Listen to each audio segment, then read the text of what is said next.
6 months had passed since that terrible night when Lyra nearly died in the frozen wasteland.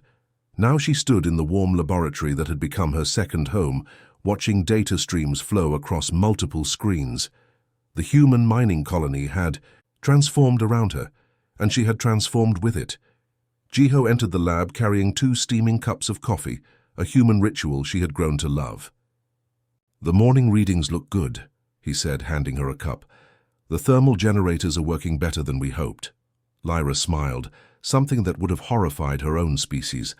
Zephyrians rarely showed emotion, considering it a weakness. But here among the humans, she had learned that emotions could be a source of strength. "Your people's engineering continues to amaze me," she replied. "We should never have dismissed human ingenuity. Their research station had become something remarkable. What started as a desperate attempt to survive on this harsh planet had grown into the galaxy's first truly cooperative interspecies facility." Lyra's knowledge of alien biology, combined with human creativity, had produced breakthrough after breakthrough. The morning brought visitors, as it often did now. A small transport ship landed outside, carrying 3 new arrivals.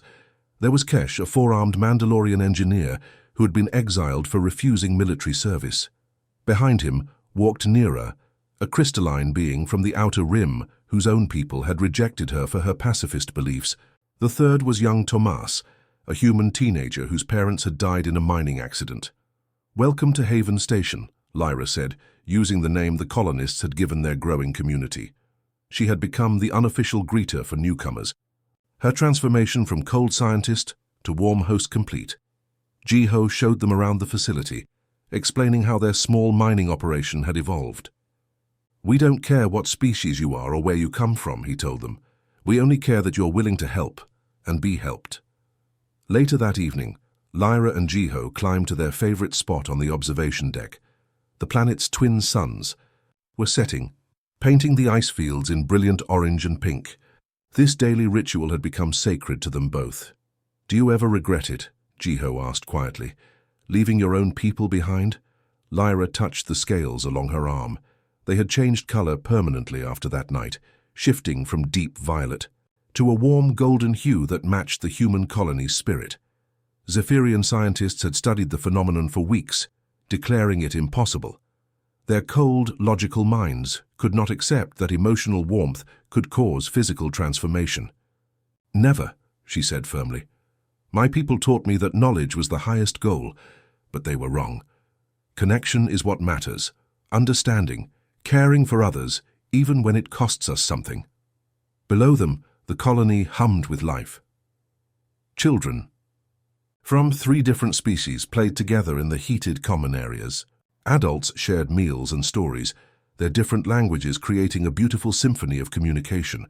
Some used translators, others gestured wildly with their hands, but somehow they all understood each other. "The galaxy thinks we're crazy," Jiho said with a laugh.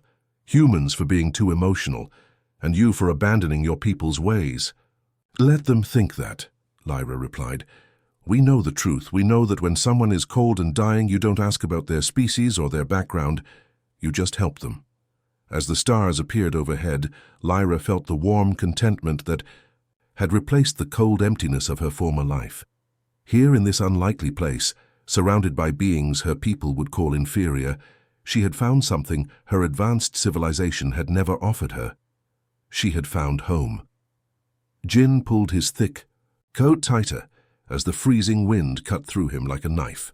The ice planet Kelvon 7 was one of the coldest places in the galaxy, where even experienced soldiers like him had to be careful not to stay outside too long. His breath came out in white puffs as he walked across the endless field of blue ice. Following his patrol route like he had done hundreds of times before, the thermal scanner on his wrist suddenly went crazy, beeping so fast it sounded like an alarm clock. Jin stopped walking and looked down at the small screen. There was definitely something warm buried under the ice, but it was getting weaker by the minute. Whatever it was dying. Jin dropped to his knees and started digging with his gloved hands. The ice was hard as rock and his fingers quickly became numb even through his thick gloves. He kept digging anyway, something in his gut telling him this was important. After what felt like forever, His hand touched something soft and warm. He dug faster now, his heart beating hard in his chest.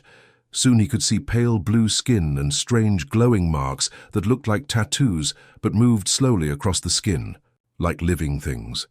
It was a girl, maybe 16 or 17 years old, with pointed ears and long silver hair that sparkled with ice crystals. Jin had seen her kind before in the military databases. She was Velathi, one of those alien races. That couldn't handle cold at all. Their home planet was always warm, with 3 suns keeping everything nice and cozy. Put a Velathi in cold weather, and they would die in less than an hour. The girl's lips were dark blue, almost purple. Her breathing was so shallow that Jin had to put his ear close to her mouth to make sure she was still alive. Her skin felt like touching ice, and the glowing marks on her arms and face were barely flickering now, like a flashlight with dying batteries. Jin's mind raced as he tried to figure out what had happened. Velathi didn't travel to cold planets unless they absolutely had to, and they always wore special heating suits that kept them warm. This girl had no suit, no warm clothes, nothing. Someone had left her here to freeze to death. The slave traders. Jin's jaw tightened with anger. He had heard the stories from other soldiers about how the hegemony slavers would capture aliens from peaceful planets and sell them to rich buyers across the galaxy. But if a slave got sick or weak during transport, the slavers would just dump them on whatever planet they happened to be passing by. They didn't care if the slave lived or died, as long as they didn't have to waste food and medicine on someone they couldn't sell. Looking at this small, helpless girl lying in the ice, Jin felt something burn in his chest. Not anger this time, but determination. He wasn't going to let her die out here like a piece of garbage that someone threw away. Jin carefully lifted the girl in his arms, surprised by how light she was. She felt cold, even through his thick gloves, like holding a block of ice that had been shaped into a person. Her head fell back, showing more of those strange glowing marks along her neck and collarbone. He started running toward his ship as fast as he could without dropping her. His boots slipped on the ice a few times, but he managed to keep his balance. The girl needed warmth immediately, or she would be dead within minutes.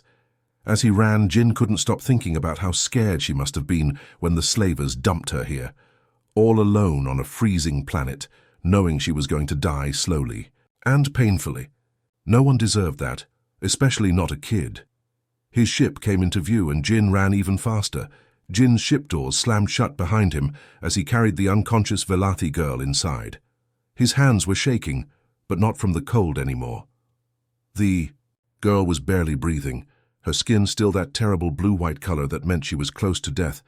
He rushed to the medical bay and placed her on the examination table.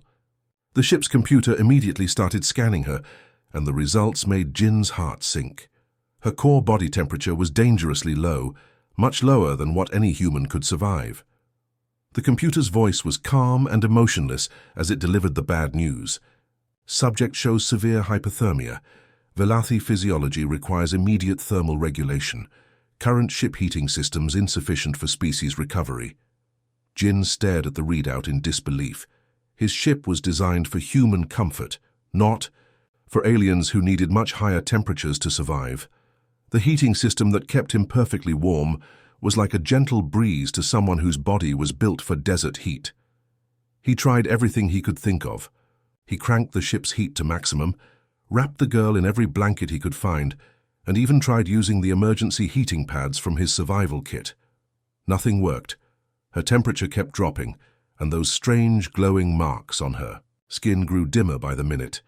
The ship's medical computer kept suggesting different treatments, but they all required equipment Jin didn't have. Specialized Velathi medical supplies, thermal chambers, heated breathing apparatus. None of it was available on a simple scout ship. Jin watched helplessly as the girl's breathing became even more shallow.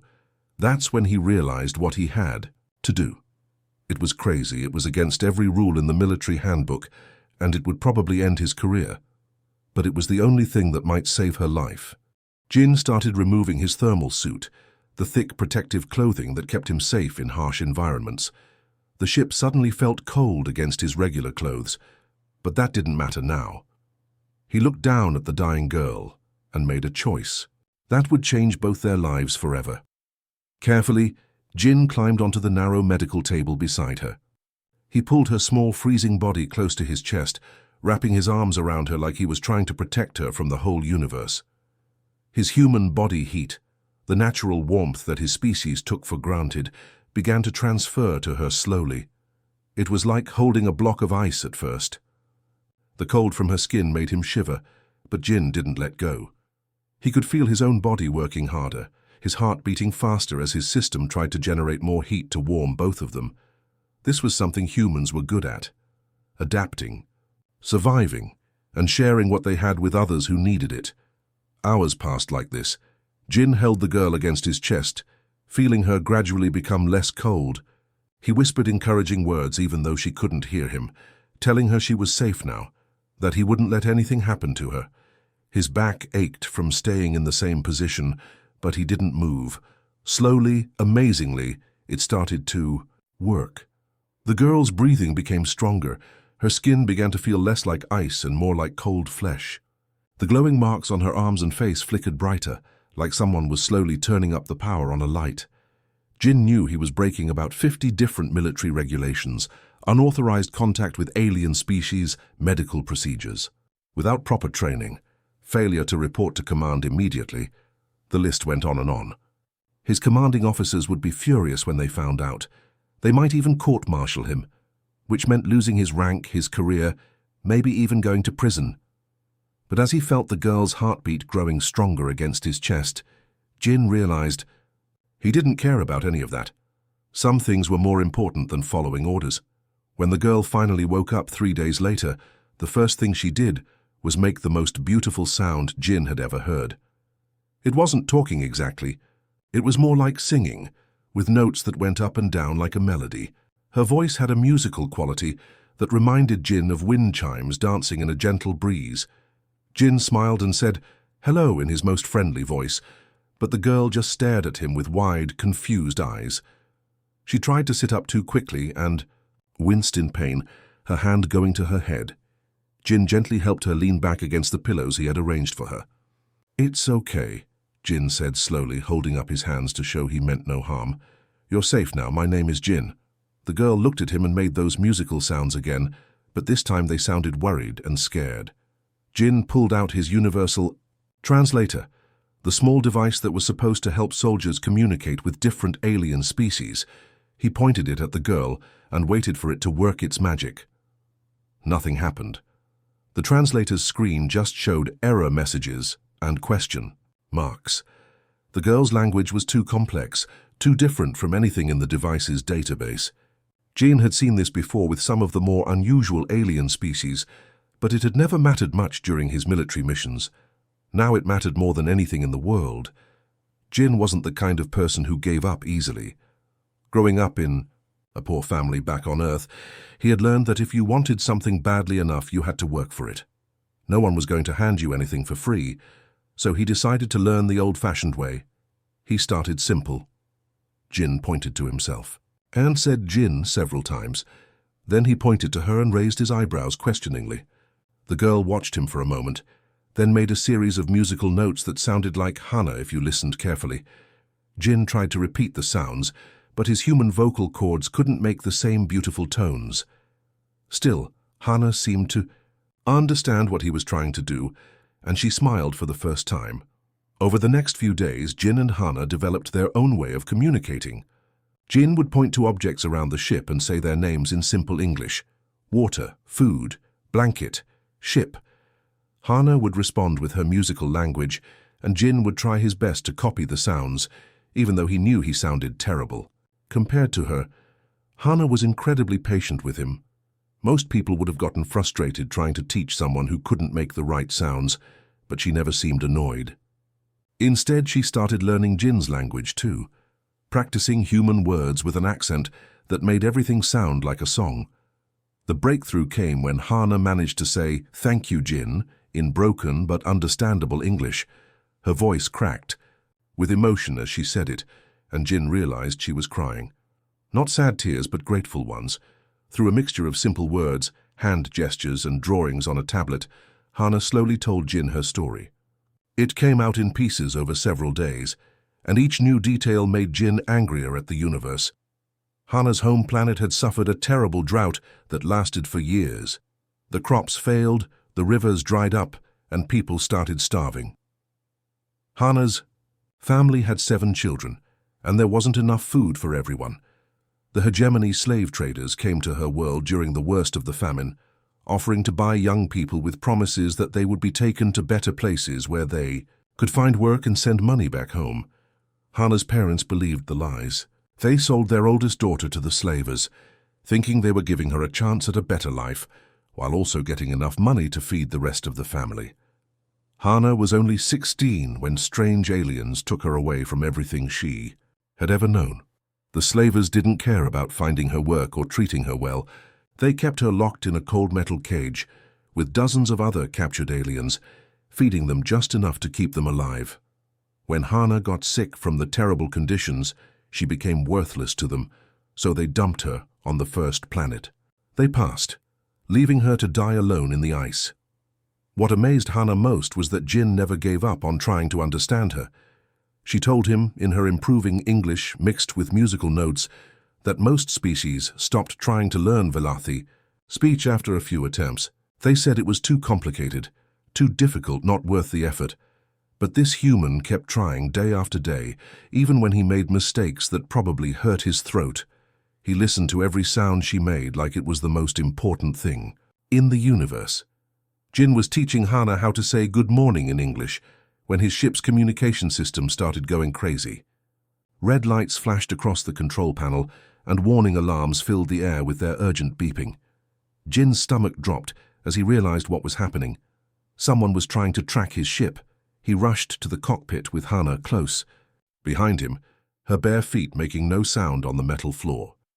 The tracking signals were coming from 2 different directions, which meant Jin had double the trouble heading his way. The first signal was from a hegemony slave ship called the Iron Harvest. Jin had heard stories about this particular vessel.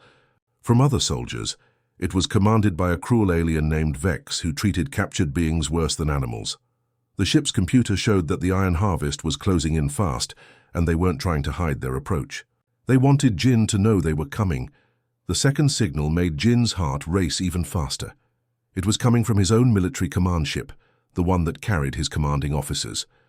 A message came through on the official military channel, and Jin could hear the anger in Commander Park's voice, even through the static. "Soldier Jin, you are ordered to return to base immediately for disciplinary action. You have violated first contact protocols and failed to report an alien encounter. Prepare to be boarded for inspection." Jin stared at the 2 blinking dots on his radar screen, both getting closer by the minute. Behind him, Hana was trying to understand what was happening, her musical voice asking questions he couldn't answer right now. The slavers wanted their property back. They had probably realized that Hana was missing when they did their regular inventory check, and now they were hunting for her, like she was a lost piece of cargo. To them, she wasn't a person with feelings and dreams. She was just something they owned that had been stolen from them. His military commanders wanted to arrest him for breaking the rules. Jin knew the regulations by heart. Soldiers weren't supposed to make contact with unknown alien species without permission from higher command. They weren't supposed to bring aliens aboard their ships. They definitely weren't supposed to spend days taking care of them like Jin had been doing. Both groups saw Jin as someone who had done something wrong. The slavers thought he was a thief who had stolen their property. The military thought he was a soldier who had disobeyed orders. Nobody seemed to care that he had saved a young girl's life. Jin looked at Hana, who was watching him with those large, trusting eyes. She had learned enough English to understand that they were in danger, but she wasn't panicking. Instead, she was looking at him like she believed he could handle anything that came their way. In that moment, Jin made a decision that would change his life forever. He wasn't going to hand Hana over to the slavers who would probably kill her this time instead of just abandoning her. He wasn't going to let his commanders take her away to some military research facility where she would be studied like a lab experiment. Jin's fingers flew over the ship's controls as he started the engine sequence. "Hold on tight," he told Hana, in simple words she would understand. "We're leaving, but first he needed supplies. Jin quickly hacked into the military supply depot's computer system, using access codes he wasn't supposed to have. He downloaded maps of uncharted space, emergency food rations, medical supplies, and fuel reserves. Technically, this was stealing from his own military, but Jin didn't care anymore.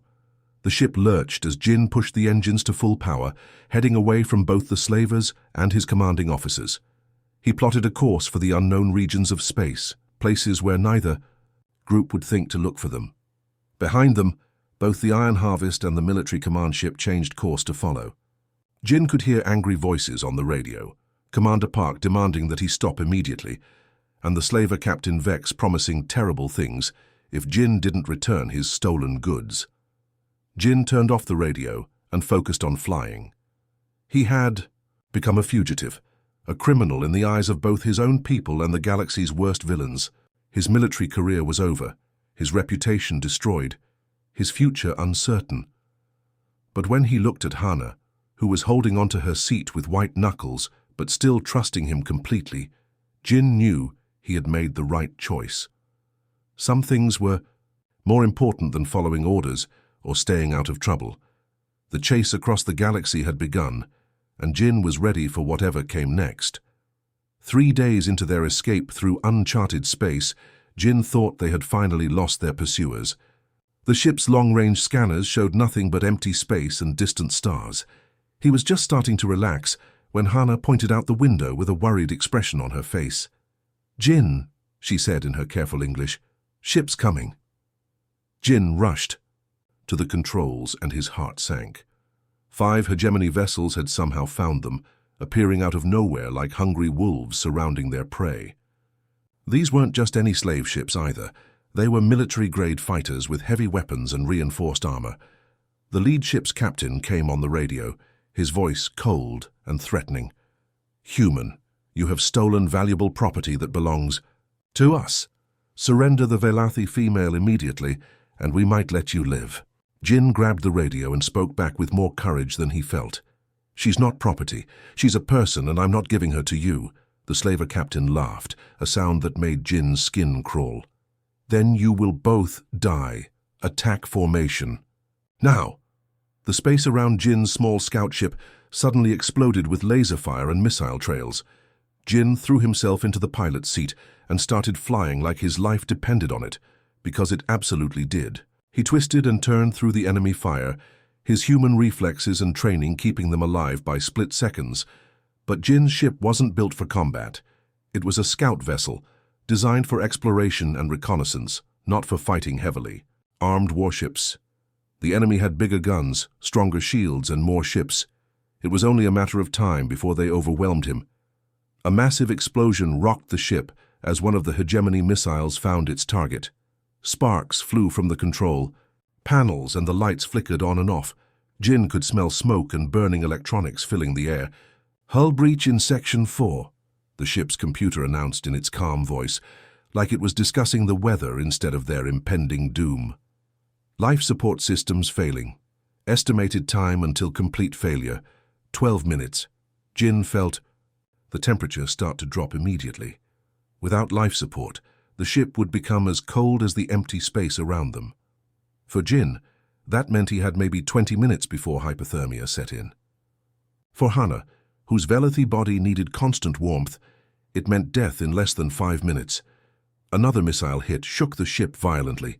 This time, the main power went out completely, leaving them in darkness except for the emergency lights that cast everything in an eerie red glow. The heating system shut down with a mechanical groan that sounded like the ship dying. Jin could see his breath forming white clouds in the rapidly cooling air. Behind him, Hana was already shivering uncontrollably, her glowing skin markings starting to dim like they had when he first found her in the ice.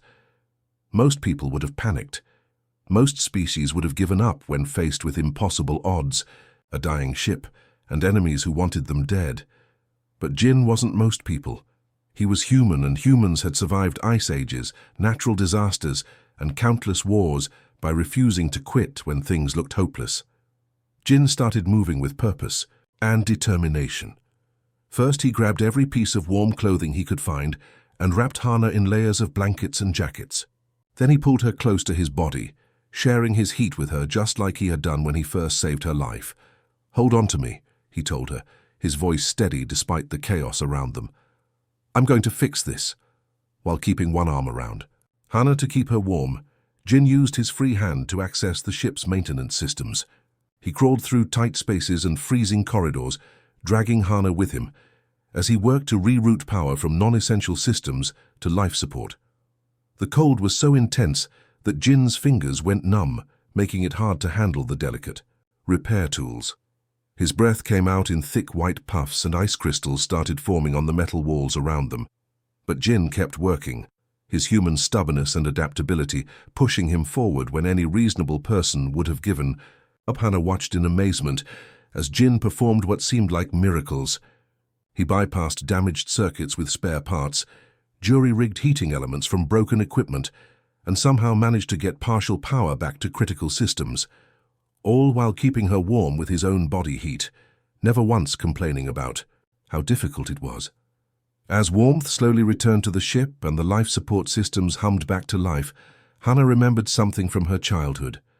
Her grandmother used to tell stories about legendary beings called warm-blood protectors, creatures who would risk everything to save others, who never gave up no matter how hopeless things seemed. Hannah had always thought those were just fairy tales. Now she realized her grandmother had been talking about humans. After escaping the hegemony attack, Jin's ship limped through space with half its systems barely working. He knew they couldn't keep running forever. Eventually, the slavers would catch up to them, or his ship would break down completely. They needed help, but Jin had no idea where to find it. That's when he remembered something his old military buddy Kai had told him during a late-night conversation in the barracks. Kai had mentioned rumors about a mysterious doctor who helped refugees in the Outer Rim territories, someone who asked no questions and turned no one away. At the time, Jin had thought it was just another military legend, the kind of story soldiers told to make themselves feel better about the dark things they saw in space. Now, with nowhere else to turn, Jin decided to take a chance. He sent out a coded message on an old emergency frequency, hoping against hope that someone would hear it and respond. The answer came within hours, and it changed everything. "This is Dr. Mira speaking," came a warm female voice over the radio. "I understand you're in trouble and need a safe place to land. Follow these coordinates, but be careful. You're not the only one looking for sanctuary out here." The coordinates led Jin to what looked like an empty asteroid field, but as they got closer, hidden scanners identified their ship, and a massive space station slowly became visible. It had been disguised to look like just another floating rock, but inside it was a fully functional medical facility and refugee center. Dr. Mira met them at the docking bay, and Jin was surprised to see she was younger than he had expected, maybe in her early 30s, with kind eyes and hands that moved quickly and efficiently as she examined Hannah's condition. She spoke to Hannah in perfect Velathi musical tones, which made the girl's face light up with joy. "It's been a while since I've spoken with someone from Velathi Prime," Dr. Mira said to Jin as she worked. "Your friend here is in good health, considering what she's been through. You did an excellent job keeping her alive." As Dr. Mira gave them a tour of the station, Jin's eyes grew wider with each room they visited. There were hundreds of aliens from dozens of different species, all of them refugees who had been rescued from slavers, war zones, or dying planets. The station had living quarters designed for different environmental needs. Some areas were kept blazing hot for desert species, others were filled with water for aquatic beings, and several sections maintained the specific atmospheric conditions needed by gas-breathing aliens. But what amazed Jin most was how many humans were working alongside Dr. Mira. Doctors, engineers, teachers, cooks, all of them volunteers who had given up comfortable lives to help strangers they had never met before. "How long has this been going on?" Jin asked as they sat in Dr. Mira's office, watching Hannah play with a group of young Velathi children who had also been rescued from slavers.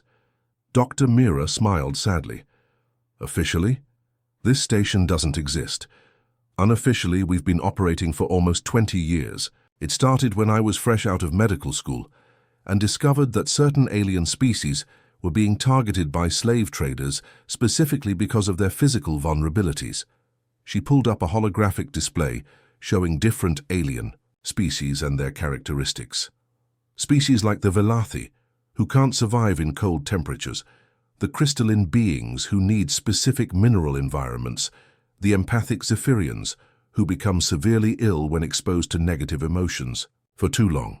Slavers love these species because their weaknesses make them easy to control and hard to escape.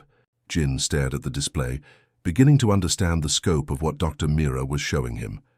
But humans don't have those kinds of vulnerabilities. Exactly, Dr. Mira said, her eyes brightening. Humans are incredibly adaptable. We can survive. In hot climates and cold ones, we can eat almost anything. We can go without sleep for days if necessary, and our emotional resilience is remarkable compared to most species. What makes us ordinary on Earth makes us extraordinary out here. She showed Jin more data, explaining how human body temperature was perfect for keeping cold-sensitive species alive, how human emotional stability helped calm traumatized refugees, and how human determination made them ideal for the dangerous rescue missions required to save people from slavers. There are humans like you scattered throughout the galaxy, Dr. Mira continued. Some are military personnel who went rogue to save someone like you did. Others are civilians who just couldn't stand by and watch innocent people suffer. We're not organized in any formal way, but we help each other when we can. Jin felt a strange mix of emotions as he processed this information.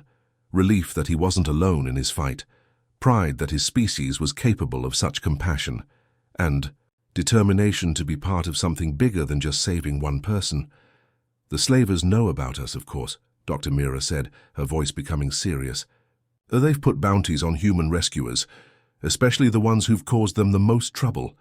That's why we have to be so careful about who we trust and where we operate. As if summoned by her words, alarms started blaring throughout the station. Dr. Mira's expression became grim as she checked her communication device.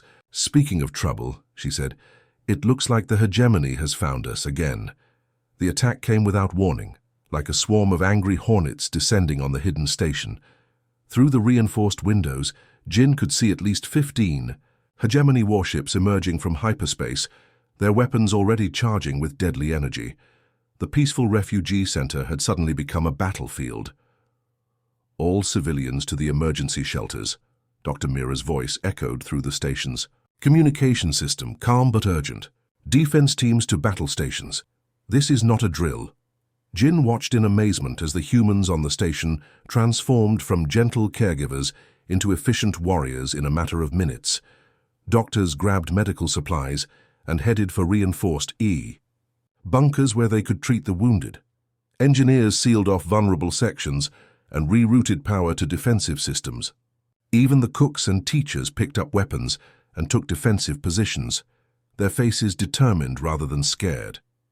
Hana stayed close to Jin as they moved through corridors filled with running people and flashing emergency lights. She had never seen anything like this before. On her peaceful home planet, conflicts were rare and usually solved through talking rather than fighting. "Why don't they run away?" Hana asked Jin in her improving English, watching as human defenders prepared to face impossible odds. "The bad ships have more weapons. Humans could escape in smaller ships."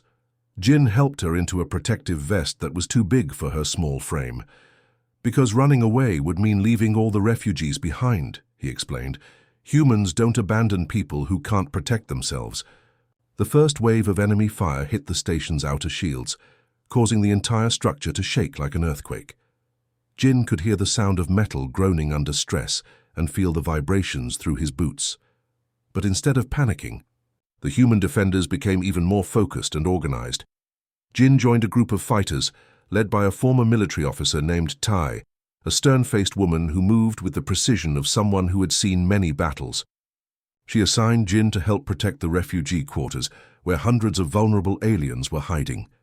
"Remember," Tai told her team as laser blasts lit up the space outside, "our job isn't to win this fight. Our job is to keep these people alive, long enough for the evacuation ships to arrive." The battle that followed was unlike anything Hana had ever imagined.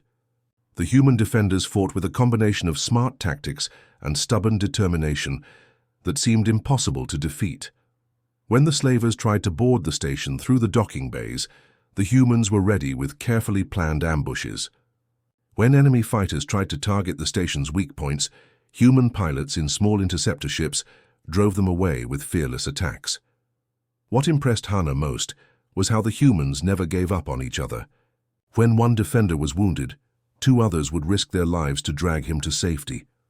When a section of the station was about to be overrun, humans from other areas would abandon their safe positions to provide help. During the fiercest part of the battle, Jin was helping evacuate a group of young Velathi children when a hegemony soldier broke through the defenses. The enemy alien was huge and heavily armed, and he was heading straight for the helpless refugees. Jin didn't hesitate. He threw himself between the slaver and the children, using his own body as a shield. The enemy's weapon fired, and Jin cried out in pain as the energy blast hit his shoulder, spinning him around and sending him crashing into the wall. Hannah watched in horror as Jin struggled to get back up, blood running down his arm. The hegemony soldier raised his weapon again, preparing to finish Jin off before capturing the Velathi children. That's when something changed inside Hannah. All her life, she had been taught that Velathi were fragile beings who needed protection from others. But watching Jin sacrifice himself for people he barely knew, she realized that sometimes the protected needed to become the protectors. Hannah remembered something from her childhood that she had almost forgotten. Velathi were naturally adapted for zero-gravity environments.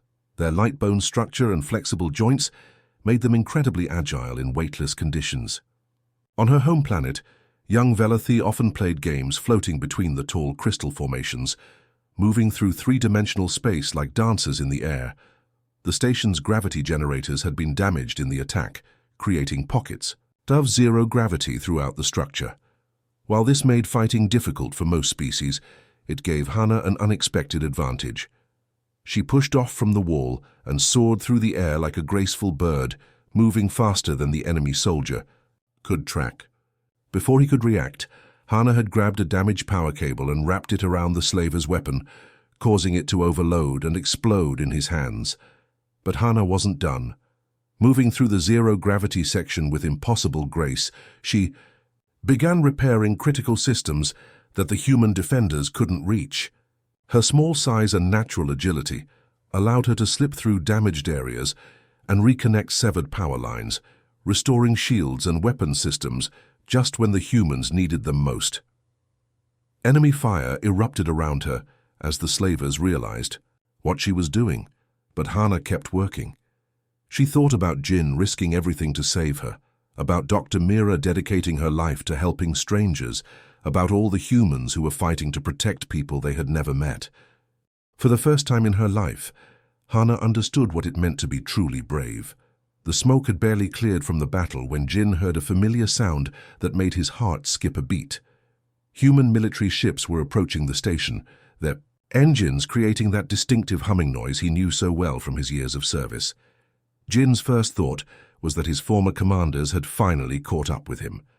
He imagined himself being arrested in front of all the refugees he had tried to help, dragged away in chains, while Hannah watched in confusion and fear.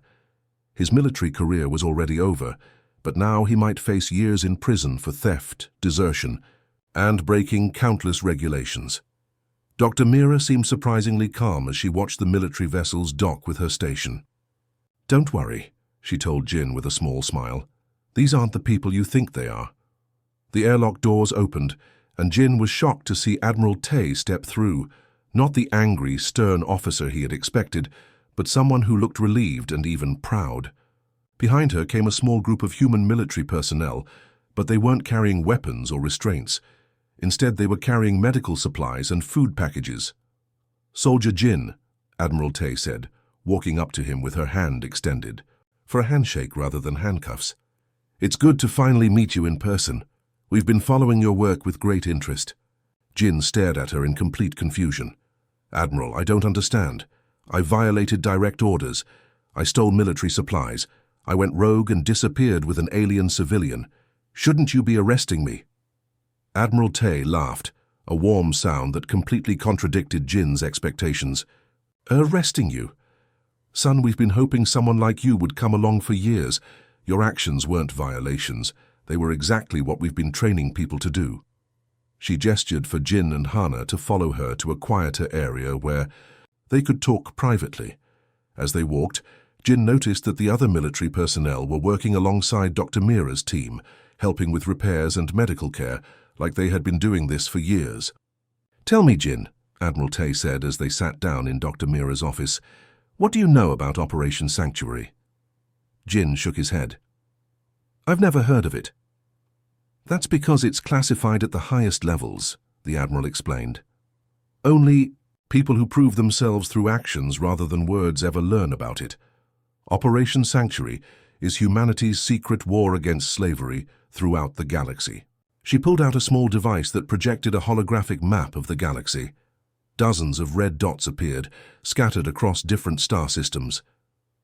Each of these dots represents a human-operated rescue station, safe house, or refugee transport route. Dr. Mira's station is just one of many. And you've already met some of our most important operatives. Jin's mind raced as he tried to process this information. But the military regulations, the rules against contact with alien species, those rules exist for good reasons, Admiral Lai. Tay said. But they also serve as a perfect cover for our real operations. When a soldier goes rogue to save someone, it gives us plausible deniability. The galaxy thinks it's just one person acting on their own, not part of a larger human effort. She showed Jin more details about Operation Sanctuary. Human military personnel were secretly embedded throughout the galaxy, some working as apparent deserters and criminals, others maintaining their official positions while quietly supporting rescue efforts. Some posed as merchants or explorers, using their cover to gather intelligence about slave operations. Others worked as mechanics or doctors, always ready to help when refugees needed assistance. Your former commander, Colonel Park, is actually one of our top coordinators, Admiral Tay revealed. He was furious with you in public because he had to be, but privately he's been tracking your progress and making sure you had the resources you needed.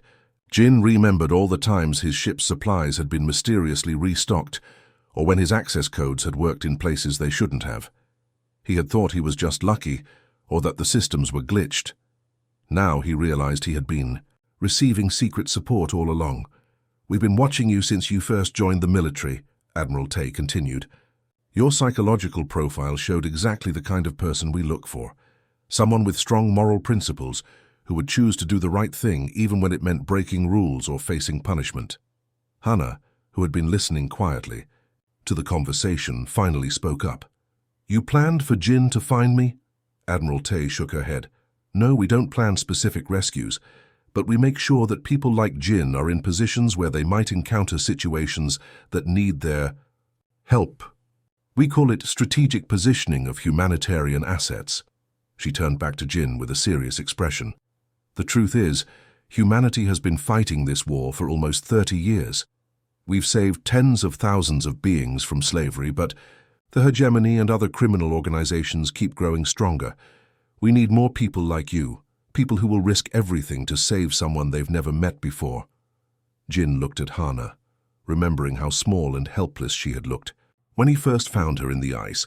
Then he thought about all the other aliens on Dr. Mira's station, beings who had been saved by humans who were willing to sacrifice their comfortable lives for strangers. "What do you need me to do?" Jin asked. Admiral Tay smiled. "Keep doing exactly what you've been doing, but now you won't have to do it alone.